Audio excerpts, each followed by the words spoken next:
Hola, hola, bienvenidos a Josué Boleto y Soda, esta vez en un video más con una retro reseña de Spider-Man Homecoming. Por fin hemos llegado a las películas de Jon Watts y del Spider-Man de Tom Holland. Ya tenemos en esta serie Road to No Way Home, tenemos todas las películas del Spider-Man de Tobey Maguire con Sam Raimi y el Spider-Man de Andrew Garfield con Mark Webb, así para que las chequen, estarán aquí en las tarjetitas, algunas de ellas también, porque no puedo poner todas, no puedo poner tantas tarjetitas. Y bueno, hay una lista de reproducción de Road to No Way Home, donde también hay otros videos que hablamos sobre Spider-Man, como las reacciones al tráiler y todo. Así que vayan a ver todo eso antes de ver la película de No Way Home. Ahora tenemos la película de Homecoming, que creo que va a ser un tema muy interesante porque he tenido varias opiniones de la cinta durante todo este tiempo. Así que vayan por sus palomitas que empezamos.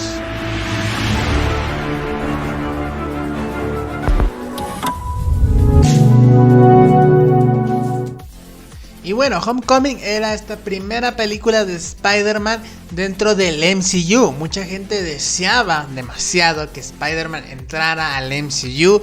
Muchos querían ver a Andrew Garfield con los Vengadores. Hay muchos fanarts de ese momento. Ustedes pueden checar las noticias de cómo eran de ese momento, que la gente creía que iba a hacer todo lo que tenía Sony, pero dentro del MCU había muchos rumores, muchos eran como difíciles de creer. Y por fin se confirmaba, iba a estar Spider-Man, pero no iba a ser el de Andrew Garfield. Iban a traer un nuevo actor y era Tom Holland, un actor joven, muy poco conocido, que hacía a este gran personaje. Lo tuvimos en Civil War antes de tener esta cinta. Ese es realmente su debut en el MCU. Un Spider-Man que tenía un traje que se veía como más clásico. Y bueno, lo teníamos también en esta película Homecoming, un Spider-Man que en Civil War gustó, aunque causó cierta división, pero que en esta película iba a ser totalmente diferente porque la teníamos en solitario. Tenía que demostrar muchas cosas Marvel Studios, porque el poder creativo estaba está en Marvel Studios, no tanto en Sony. Sony sí que puede promover algunas ideas, pues los productores, claro que lo pueden hacer, pero Marvel Studios y sobre todo Kevin Feige tienen el peso sobre este personaje, sobre lo que se hará. En un principio el contrato obliga a tener algún personaje de los Vengadores. Eso es una exigencia de Sony en las películas de Spider-Man, obviamente pues para jalar todo lo del MCU. Y aquí tendríamos la elección de Iron Man. Bueno, esta película, que por cierto este póster está increíble, fue el último póster que sacaron de Spider-Man Homecoming. Y bueno, hace referencia a este cómic, que pues se ve muy bien, ¿no? Ahí, o al estilo, ¿no? En este caso con el ladrón que tiene la máscara de Iron Man y todas estas máscaras de los Vengadores. Aquí voy a comentar un punto que es muy momento LATAM. Es momento LATAM. Porque el doblaje latino de Spider-Man es terrible. El doblaje en general me parece bien. Eso me parece que está bien. Pero la elección de Spider-Man para el doblaje, o sea, la elección de este actor para el doblaje de Spider-Man, me parece terrible, ¿no? Se ve que es alguien adulto tratando de hacer una voz de un niñato. Y es que la verdad queda muy mal. El Civil War, si bien yo creo que fue más molesto, sobre todo en la batalla del aeropuerto, escucharle hablar era terrible, era un dolor de oídos realmente. Y creo que tomaron una buena decisión los directores de doblaje, porque dejó de hacer la voz a partir de esta película.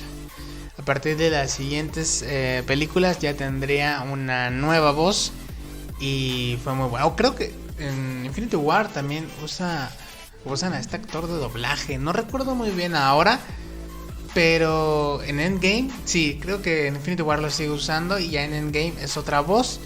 Y obviamente en la secuela, Lejos de Casa, se mantiene esa nueva voz que está muchísimo mejor, ¿no?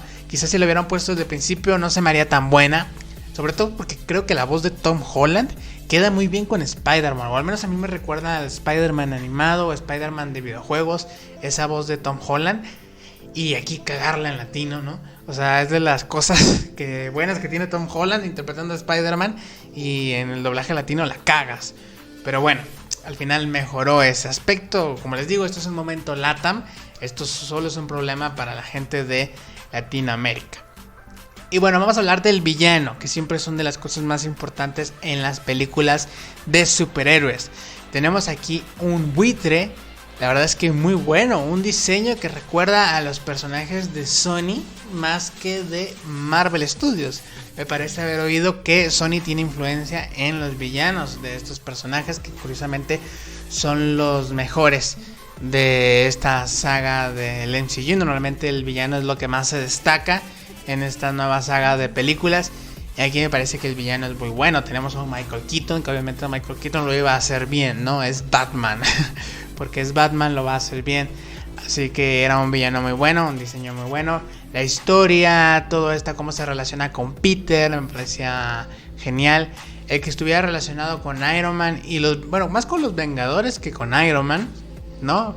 A lo mejor se siente mucho con Iron Man, el villano, porque está happy, ¿no? Está happy y está todo haciendo esta mudanza de la torre y que involucra al villano. Pero en realidad él está relacionado con la batalla en Nueva York que tuvieron los Vengadores. Entonces me parecía una idea creativa, una muy buena idea para introducir a este villano y a introducir a este personaje en este nuevo mundo, ¿no? Lo primero, que tenía efectos, lo que ya había pasado en Avengers, siendo que en estas fechas de la película de Avengers teníamos al Spider-Man de Andrew Garfield. Entonces es curioso que ya se estaba desarrollando algo de Tom Holland en ese momento. Obviamente pues eso se planeó después, ¿no?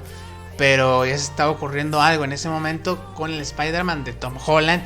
Ya existía este Spider-Man porque ya tenía tiempo de ser el Hombre Araña del vecindario. Así que me gusta esa idea, ¿no? Que el Hombre Araña también inicia junto con Avengers, ¿no? O al menos esta historia de Homecoming inicia ahí. En el caso del interés amoroso tenemos a Linz, que es un personaje que me gusta, que creo que pudo tener mejor desarrollo. Me gustan algunas cosas de él, por ejemplo, cuando están en este baile, que aquí Spider-Man te muestra la responsabilidad que tiene y cómo deja de hacer unas cosas por cumplir lo que debe hacer, que eso lo pierde en la secuela, no sé por qué. Se supone que ya lo había aprendido aquí, pero eso es muy bueno, eso es muy Spider-Man y hace falta en este Spider-Man, que es el más diferenciado de lo que conocemos del personaje. Esta escena me parece que es muy buena, que no es tanto por Liz. Me gusta pues este giro de que Liz es la hija del buitre, porque pone bastantes problemas a la trama y eso es muy bueno. Pero como tal, Liz como personaje tampoco aporta demasiado. No solo le está hablando a Peter que si está listo para estar con ella, ¿no? Porque si está listo para estar en estas competencias académicas, porque ella es la que dirige y lo anda buscando. Que si está listo para el baile. Prácticamente ese es el personaje, ¿no? Que le tiene que estar hablando, porque donde está ella tiene que estar también Peter Parker. Así que como personaje o como sus aportaciones directas, no es tan bueno el personaje, no, es una más, es nada más porque tiene que tener un interés amoroso Spider-Man.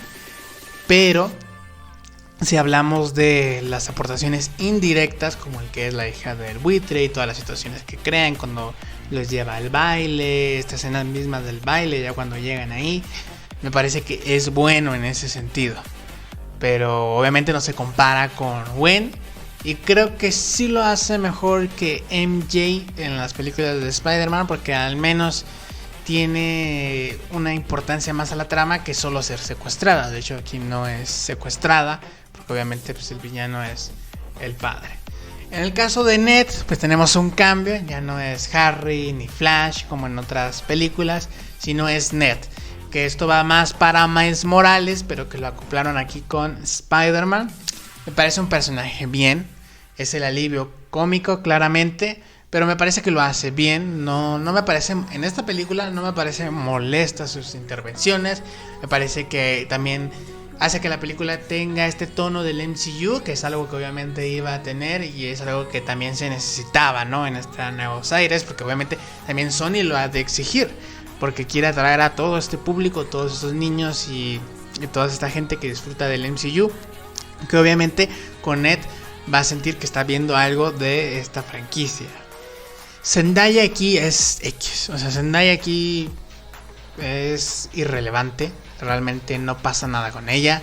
La actriz creció en Hollywood y tuvo relevancia ya en los proyectos futuros, en las secuelas. Ya Liz no regresó ni nada, pero aquí realmente era un personaje muy muy secundario, solo que obviamente después quisieron utilizarla mejor. Era un personaje que caía muy mal, o sea, tenía una actitud, lo quisieron hacer este personaje diferente, pero que termina siendo un personaje muy muy cliché y que no aporta nada y no interesa. Realmente puedes cortar todas las escenas de Zendaya y es que no va a pasar nada a la película, ni siquiera creo que su duración se vería tan afectada. Así que no importa el personaje en esta cinta y es muy muy molesto. Al contrario, creo que le quita a muchos momentos de química con este grupo, ¿no? Que por cierto, este grupo es muy malo, ¿no? Estos grupos de personajes secundarios no funcionan. Tenemos a esta nueva tía May, que es un personaje muy distinto. Es una tía May sexualizada, mucho más joven, que si bien no me molesta tanto en esta cinta, o sea, en esta cinta sí, obviamente es un golpe duro ver este cambio tan drástico, pero a la vez no lo veo tan mal, ¿no? Porque es un Peter muy joven, no tendría mucho sentido de que su tía fuera tan grande. Y tenemos a esta tía que tiene una nueva actitud, pero que si bien le ayuda en muchas cosas, ¿no? Se ve que también lucha por sacar adelante a Peter. Y parecía que iba a haber unos conflictos ahí cuando descubre que es Spider-Man, que al final no terminan desarrollando en la secuela. Es que la secuela se cae mucho, ¿no? Esa película plantea muchas cosas que pueden ser muy interesantes y que en la secuela se caen. Pero bueno, estamos hablando de Homecoming solamente. Así que la tía May, bueno, es pasable, ¿no? Tampoco lo veo algo reprobable. Lo que me pareció un acierto muy grande de esta cinta es no mostrar el origen. Yo creo que ya del origen estaríamos hasta los huevos. Y algo que pasa en Amazing, que aunque me gusta el origen y no me desagrada, pero ya cuando das los revisionados, quieres que ya pasen esa escena. O sea, la escena del origen quieres que la corten, ¿no? Realmente no te parece interesante, ya sabes lo que va a pasar, ya sabes que te va a gustar más lo que pasó en las películas de Tobey Maguire. Entonces creo que fue un acierto saltarte eso. Hubo un problema, porque saltaron lo del tío Ben, y el tío Ben pues se necesita para los valores del personaje, por eso le falta ser un poco más Spider-Man a este personaje. Pero creo que en un inicio fue una buena idea. Fue una buena idea quitárselo de la picadura de la araña, aún lo de sus primeros años. Pero tampoco es un Spider-Man experimentado. Es un Spider-Man que le da miedo a las alturas, porque era un Spider-Man que se mantenía haciendo cositas pequeñitas, ¿no? Y ahora que pues está prácticamente es un vengador, pues tiene que hacer cosas mucho más grandes, que las hace por primera vez. Entonces vemos una película de origen de Spider-Man sin mostrarte lo que ya te mostraron las anteriores. A mí me parece un acierto grandísimo y sin duda una de las mejores decisiones que se tomó para hacer esta película. El personaje de Iron Man, al final, si te das cuenta, no sale tanto. Porque no sale tanto, lo ayudan en un par de ocasiones. En la batalla final, por suerte, no está. Dejan a Spider-Man lucirse, ¿no? Pero sí que aparece al final. El problema con esto es que aun cuando no está presente, y eso se multiplica en la siguiente película, aun cuando no está presente físicamente, Robert Downey Jr. está presente en la trama de alguna forma. Entonces Iron Man se vuelve cansado. Los pósters ya daban que la película iba a ser así. Por ejemplo, los pósters de toda esta película incluían a Iron Man, ¿no? Hasta la misma pose de siempre, que está bien, obviamente pues tienes que vender esta película y es parte importante a Iron Man, ¿no? Iron Man vende muchos boletos también, pero en esta imagen no está, pero la careta que llevan es de Iron Man. Entonces es así, aun cuando no está presente, de alguna manera interviene en la trama, y eso es un poquito también cansado. Y en eso también se puede incluir todas las referencias al MCU, que si bien es bueno ver al Capitán América y que Ned le pregunta por los Vengadores, porque es algo que pasaría, ¿no? Imagínate que tu amigo es, vamos a poner, no va a ser superhéroe, ¿no? pero interpreta al Hombre Araña, pues le preguntarías cómo es Robert Downey Jr., le preguntarías cómo es en este caso Michael Keaton y así, ¿no? Obviamente harías esas preguntas, ¿no? Siempre que alguien conoce a un famoso y todo, siempre se le pregunta cómo es. Entonces esa dinámica me parece interesante, me parece bien. Pero hay más referencias, ¿no? También que en la escuela se estudien eventos que han pasado en el MCU, es un buen guiño. Pero después en la escuela todo el tiempo están hablando al Capitán América, les ponen el video, se vuelve a salir en la postcréditos, los villanos le preguntan por los Vengadores. O sea, ya se vuelven referencias cansadas, ¿no? Llega cansado de estar con Tony Stark a la casa con tía May. O sea, siempre la plática es Avengers. Siempre la plática es Avengers. Y referencias que pudieron quedar bien y que pudieron ser muy interesantes, les hiciste el doble y el doble y el doble. Entonces se empieza a saturar la película y se empieza a ver bastante forzado cuando no las necesitabas en sí. Había unas referencias que quedaron bien, quitas las demás y creo que estaba bien. Ibas a tener referencias del MCU, referencias de eventos pasados, iba a salir Iron Man, pero iban a estar bien. Pero lo quisiste hacer tantas veces que termina siendo cansado. Y creo que la película mejoraría un montón si se aligeraran con estas referencias. Una vez más, eso aumenta en la secuela. El CGI es curioso porque el CGI está bien. Por ejemplo, vemos a Buitre, vemos esta escena final y todo el CGI está bien. Pero con el traje de Spider-Man lo quisieron hacer tan animado para que pareciera de caricatura. También para hacer merchandising. El merchandising bien puede ser sacado de las caricaturas o de los libros de colorear de Spider-Man, ¿no? Bastante animado, pero queda mal, ¿no? En una pantalla ya queda mal con el CGI. A veces se ve bien el traje y a veces se ve muy mal, ¿no? Como esta escena del ferry. En muchas ocasiones parece de Play 4 el Spider-Man, ¿no? O incluso muchas capturas del juego de Spider-Man de Play 4 parecen más realistas, que las que vemos aquí. De esta película dije que tenía muchas opiniones de la misma porque cuando la vi en el cine la odié. Voy a serles sincero a todos ustedes, yo odié esta película cuando la vi en el cine, pero con los revisionados que le he estado dando, creo que la película mejora muchísimo. Es una película que actualmente me gusta y que es de mis favoritas del UCM. Así que creo que en su momento los grandes cambios que hacen esta cinta me afectaron y no los aprecié bien, las cosas que estaba haciendo bien. Ahora con los revisionados que ya acepté los cambios, creo que la película es mucho mejor de lo que yo lo recordaba. Eso sí, si hiciéramos un top comparándola con las otras, no quedaría muy arriba esta cinta, aunque no por eso es una mala película. Simplemente las otras son muy buenas también. Así que me parece una película con muchos errores, con ideas muy atrevidas y con cosas muy interesantes que funcionan. Así que Spider-Man Homecoming creo que es una película que pasa, ¿no? Que es un acierto por parte del MCU y debió ser una retroalimentación para mejorar las siguientes cintas. Y bueno, si te gustó este video te invito a que dejes tu like, que te suscribas y actives la campanita para que YouTube te avise cada vez que suba un nuevo video. Y también que me sigas en mis redes sociales, los links están en la descripción. Twitter para aparecer aquí en los videos, a veces mando saluditos, pues ahí si me sigues en Twitter puedes participar en las dinámicas y llevarte un saludo. También a través de Instagram podemos hablar, puedes enterarte también cuando suba un nuevo video. También hay un link con el que te puedes unir al canal para ver las reseñas que son exclusivas para miembros de estas películas de Spider-Man. Y también para que no te pierdas ningún contenido y apoyar, por supuesto, ¿no? Es de gran ayuda este tipo de apoyo y me motiva a seguir aquí en el canal. Y en la caja de comentarios espero tu opinión sobre la cinta. ¿Qué es lo que te gustó? Yo voy a estar leyendo todos sus comentarios. Siempre es muy importante ver todas las opiniones, debatir.